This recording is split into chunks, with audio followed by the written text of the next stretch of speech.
Hey traders, it's Danielle, and today I'm going to be going over the Santa rally and the top 4 tickers that I have been trading throughout this rally, and then I'm going to continue trading this week. So let's go ahead and start off by looking at the NASDAQ. When you look at the NASDAQ, there's a couple things that I'm going to point out here. Number one, we all know it's extended. What does extended mean? Well, it basically means that it's made, target after target after target. So that means reasonably we can and should be looking for a pullback. But we're also in the time frame right now where the market typically trades higher. That's going to be the last 5 calendar days of December and the first 2 calendar days of the new year. So we're right smack dab in the middle of it. And what's great about this time frame is that we have some setups on the lower time frames. Now, while the daily chart may be extended, what I like to do is I like to go down to the lower time frame charts. In this example, we have a 78-minute chart where we have yet again another buy setup, which is a 78-minute squeeze. So how do you approach this kind of market? Well, you understand that there could be at any moment in time a pullback, so you want to keep your risk in check, but you can still keep trading these lower time frame charts, just slow and steady up to the next level, the next level, the next level. Now, keep in mind those targets should be smaller targets because you're just looking for that next little jump.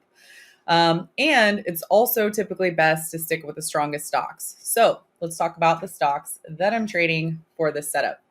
The first one is Tesla. Tesla's been really strong, and Tesla also has a 78-minute squeeze. So anytime you can combine a 78-minute squeeze in the NASDAQ plus one in a major stock, it's definitely going to be helpful. And in Tesla's case, you have this setup right here, which has also gone ahead and triggered. So you have these white dots in the squeeze. They changed into green. That's where the squeeze fired. And you can see that we had a really nice candle this morning, high volume move directly up into my 1272 extension target. So my target on this setup was 263.33, but for the purpose of how I normally trade, which is butterflies, I'm going to use high open interest strikes, and those are going to be at key round numbers. So for the purpose of this trade, I use 265 as a price target. So far this trade is going really well. I did have more contracts. I scaled out of a couple of those contracts today. I got in for a $2 price point, and the remaining contract that I have is going for $4.02. So a little bit over 100% on that trade so far. And, traders were asking me today how I was managing it. Basically with these flies, definitely the target's 265, right? But we got up into 263.5 today. So that's very, very close. We're also right at the end of the weekly expiration. And you have to be really careful with these flies, because what can happen is if we see a big pullback, Thursday or Friday, that premium can just decay really quickly and you can start losing money. So if I have 100% profit, definitely want to take it. So that's what I did. And I just went ahead and left one on as a runner. The other reason why I left that one on is because Tesla had a 15-minute squeeze at the end of the day. This is a great setup to get in just for an overnight trade. So I wanted to make sure I left one contract on so that I could ideally capture that 15-minute squeeze firing tomorrow and a move directly into 265, but we'll see. Now, these trades, the one trade that I have left is going to expire on Friday, so I'm going to be out of it most likely tomorrow. But for the long term, I'll point out that Tesla still has a daily squeeze. You've got a daily squeeze here. This thing hasn't fired yet. And what's really exciting about Tesla is Tesla has earnings coming up. And so generally with Tesla, you can see a situation where oftentimes Tesla will trade higher going into an earnings report. So we have a situation where the earnings report is going to be on the 24th of January. What that means is that this zone right here, this is the primary moment where Tesla will generally rally going into that earnings report. I call it the hot zone because, it's in this zone that I'm trying to identify trade entries for a move going into earnings. And that's generally where the hot trades are. So I still think that after Tesla hits 265, ideally we can be onwards and upwards into 280, but that's going to be a longer term trade and not just a, Santa rally trade. That's a trade going all the way into January. The next one I wanted to discuss is going to be Nvidia. Now, you might say, why are you trading this? This is crazy. This has already had a huge move. When you're at highs like that, you really do kind of need to trade the ones that are the strongest, that have already had the best moves, because those are the ones that are most likely to keep going. Obviously, those are the most risky as well, but here we are. So Nvidia has a daily squeeze, which just now fired today. With this one, I like it for a return up into 500. You can see that there's positive incoming volume with that VZO. We also have lower time frame setups here as well. We've got a 15-minute squeeze with a high volume bar right at the end of the day. That means that people were coming in trying to buy this thing right before the market closed. We have a 195-minute squeeze on it. If we go to the 78-minute chart, there's also a 78-minute squeeze on it. So, I think 500 is the quote unquote easy target, or, it's a target. It's the resistance target. It's easier to hit resistance than hit the full target. So that's why I call it the easy target. Easy target's 500. And then after that, 505 and 510. So the fly that I've had on in the options room right now, doing pretty decent. You can see this one's up 31%. This one still has 9 days of life. I might have given it a little bit too much time, just because Nvidia has an expected move of $8 in the next 2 days, and this is only $5 away from the target. That's the only reason why, if you look at the Tesla fly and you say, well, why is that one up 100% and the Nvidia fly is up 31%? The reason is because of the timing. So because this one still has so much more time left, it just hasn't matured enough. So I get questions all the time that are like, hey, Danielle, what if it gets there too early?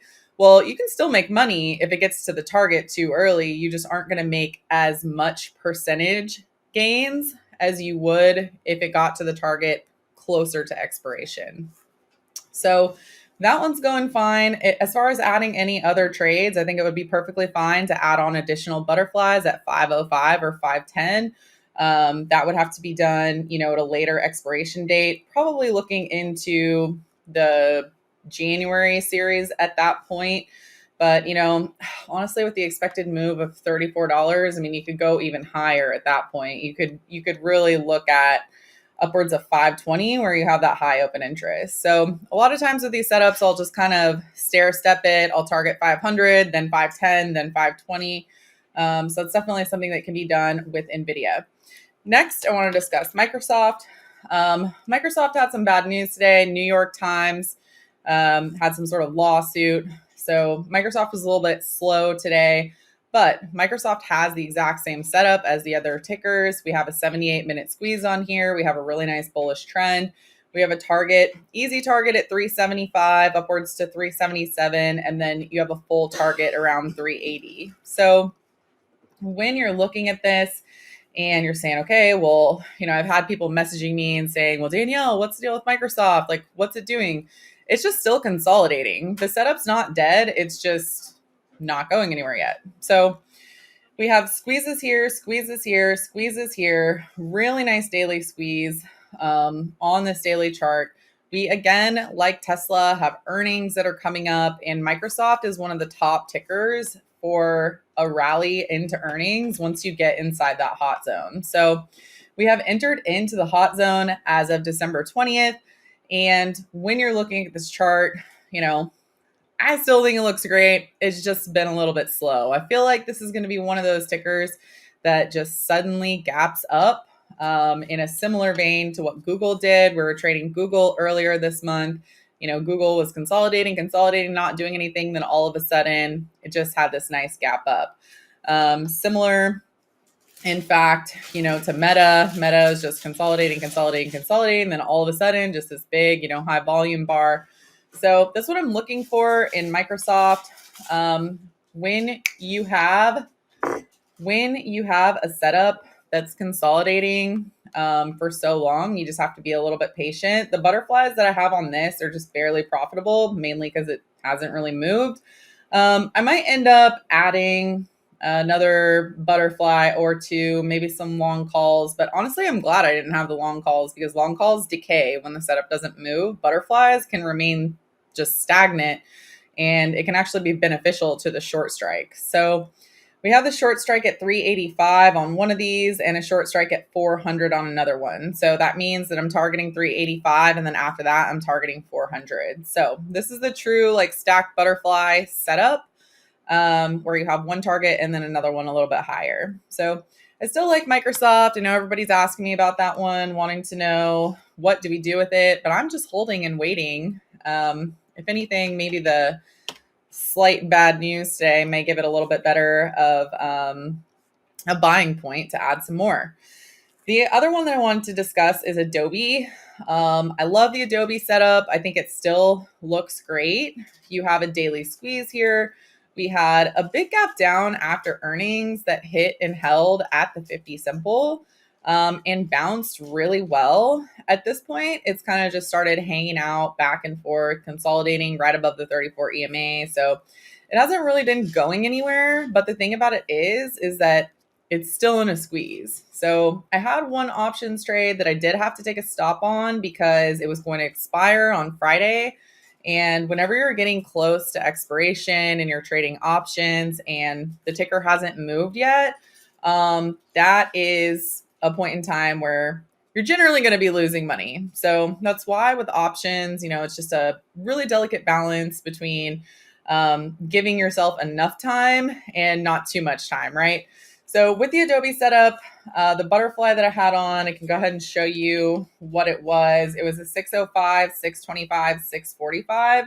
And again, I took a stop on that one today. The problem was really just the expiration date. I still think the setup looks good. I still think the butterfly idea looks good. The main thing with this is that since Adobe did pull back and we're trading at 596 right now, the butterfly needs to be set a little bit lower because the short strike needs to be, or the first long strike needs to be really around at the money. And then that short strike needs to be at your target zone and within a reasonable range. So if I'm going to set a trade for, January 19th, the reasonable range is going to be $32.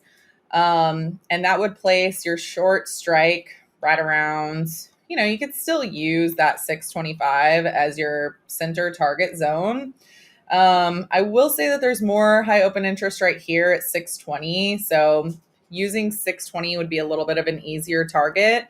But then the first strike should be down here, either just right in the money or right out of the money, so that you're much closer to where the price of the stock is. Because the way that you really get into trouble with butterflies is if they go out of the money, they start losing their value, especially when they're near expiration. So for today, I have three, I don't know if I'd say three winners, but three winners, I suppose. I don't like to call them winners if they're not closed yet because you don't want to jinx it. But three that are going great, one that I had to take a stop on, all four that I'm continuing to trade.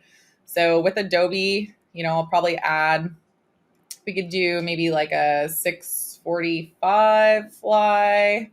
So 595, 620, 645 for $6.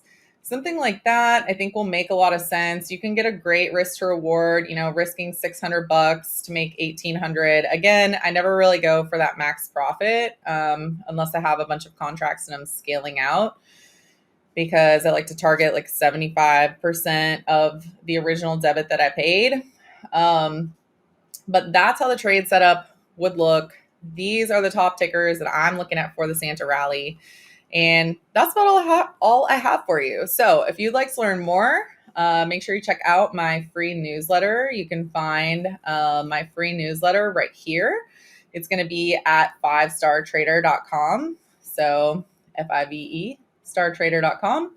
And you can learn all about the favorite setups that I'm looking at right now, top tickers, how I trade butterflies, and more. So let me know if you have any questions, and I'll see you in the next video.